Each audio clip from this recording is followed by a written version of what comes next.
It shouldn't surprise you that much of what you've been taught about the concept of work-life balance is wrong or at least inaccurate for today's work environments. Clearly, work-life balance isn't something that you achieve once and keep it forever, but something that you have to navigate almost every single day. In today's episode, we're pulling back the curtain on the myths, the burnout, and the boundaries we actually need to live a life that feels whole and not just busy. Today isn't about tips and tricks, it's about truth. So let's get into it. Hey there, and welcome back to Woman at Work, the space where we get real about what it takes to lead, grow, and thrive in today's professional world. I'm Caroline McCormick, and today we're going to talk about something that affects every single one of us, and that is work-life balance. You've likely heard the phrase a million times, but what does it really mean? And more importantly, how do we actually achieve it when the emails don't stop, the deadlines loom, and life keeps happening? Well, the short answer is that we don't achieve work-life balance. We practice it every day. And before we jump into the research and the practical application, I want to give you just a little bit of background as to why this topic matters so much to me personally. What you might not know is that for 18 years, I navigated my career as a single parent, raising 2 children and trying to make it all balance. And the reality is that I failed at work-life balance over and over again.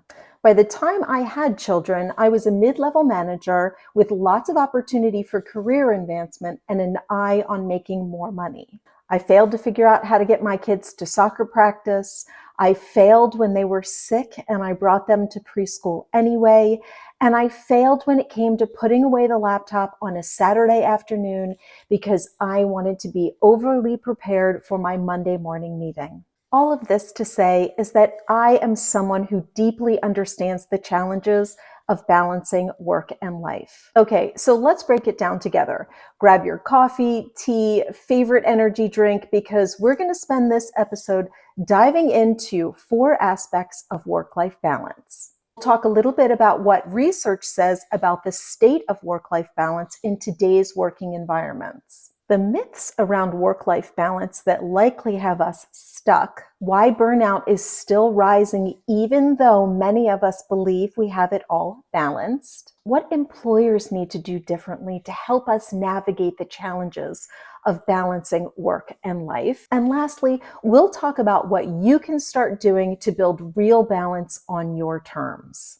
Okay, let's start by redefining the term and concept of work-life balance. Traditional definitions of work-life balance suggest an equal split between work and personal life.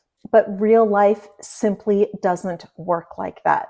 Some days work needs us more, other days life demands our full attention. Balance then becomes less about an even distribution and more about intentional alignment. According to Harvard Business Review, work-life balance is a cycle, not a static achievement, and like any cycle, it requires regular check-ins. We need to ask ourselves questions like, how am I doing today? What's draining me right now? Where can I set a boundary or ask for help? This mindset alone can be transformative. A recent study found that 77% of workers reported burnout despite 60% of them claiming they have a good work-life balance. So how can these two things be true at the same time? The reality is that burnout doesn't only come from overwork. It also comes from emotional exhaustion, lack of control, and the feeling that we're not being supported. You can leave the office by 5 p.m. every day and still feel like you're drowning. So if you're feeling tired, disconnected, or like your motivation is on life support, you're not failing, you're human, and you may be experiencing imbalance in disguise. Okay, so what can we do about it? Start by identifying your warning signs. Do you have brain fog? Are you experiencing irritability? Are you procrastinating all of a sudden? Do you have physical fatigue? Then you need to take a pause and make space for recovery, not just once, but on a regular basis. And recovery is what you make of it. It could be slowing down to read a book. It could be taking your kids to the park. It could be going out for a drive or simply going for a walk. But disconnecting is the key to regeneration. And as we consider additional factors in work-life balance, studies show that health is actually more important than family in creating job satisfaction. That may sound a little bit radical, but here's the truth.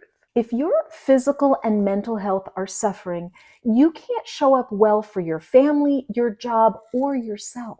Long work hours, especially over 55 hours per week, have been linked to depression, anxiety, stroke, and heart disease. So when we're talking about work-life balance, we are not talking about a luxury, we're simply talking about survival. So if you've been ignoring your health because your team needs you or your calendar is jam-packed, I want you to pause and ask yourself, what would happen if I made rest a non-negotiable, like actually adding it to your calendar just like you would a meeting? Okay, so next up, let's talk a little bit about setting boundaries and why so many women struggle with this. Some of us were raised to be helpful, agreeable, and accommodating, but saying yes to everything is a fast track to resentment and imbalance. And some of us might have that annoying little voice in the back of our heads telling us that if we draw a boundary when asked to add another project to our plate, could impact how we are perceived by our boss and our colleagues. And guess what? That might be the case. But if we open the door for one or two more projects, this could become your new normal and you'll miss out on the why you're working in the first place, your life. Here's something to consider. You don't owe anyone unlimited access to you.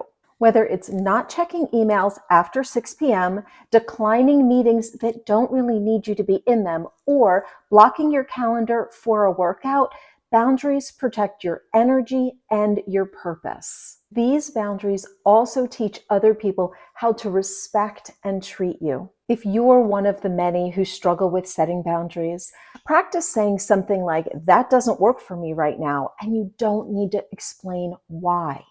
Employers actually have a significant role to play in work-life balance, and the best ones are actually getting it right. These organizations are embracing flex schedules, encouraging PTO and not penalizing their employees for taking it, providing mental health resources, and checking in regularly with their teams. But even if your workplace isn't there yet, be an advocate for yourself. Share the research. Be honest about what's working for you and what isn't. And leaders, if you're watching this, know that you need to prioritize work-life balance as well. When you do this, productivity actually goes up, not down. Demonstrate for your teams that wellness matters. Okay, let's do a quick recap. Work-life balance isn't about achieving perfection. It's about checking in with yourself regularly, setting and keeping boundaries, reframing balance as an ongoing cycle, and asking your workplace to step up as well. And remember, you get to decide how to frame work-life balance. Not your boss, not social media, not your mother-in-law, you. So what's one thing that you can do this week to honor your work-life balance? Let me know in the comments. And if this episode resonated with you, hit like, subscribe, and share it with another woman who needs to hear this message today. Together, we can build a culture where women support women, where wellness isn't optional, and where we all rise. Thank you so much for watching this episode. Until next time on Woman to Woman at Work.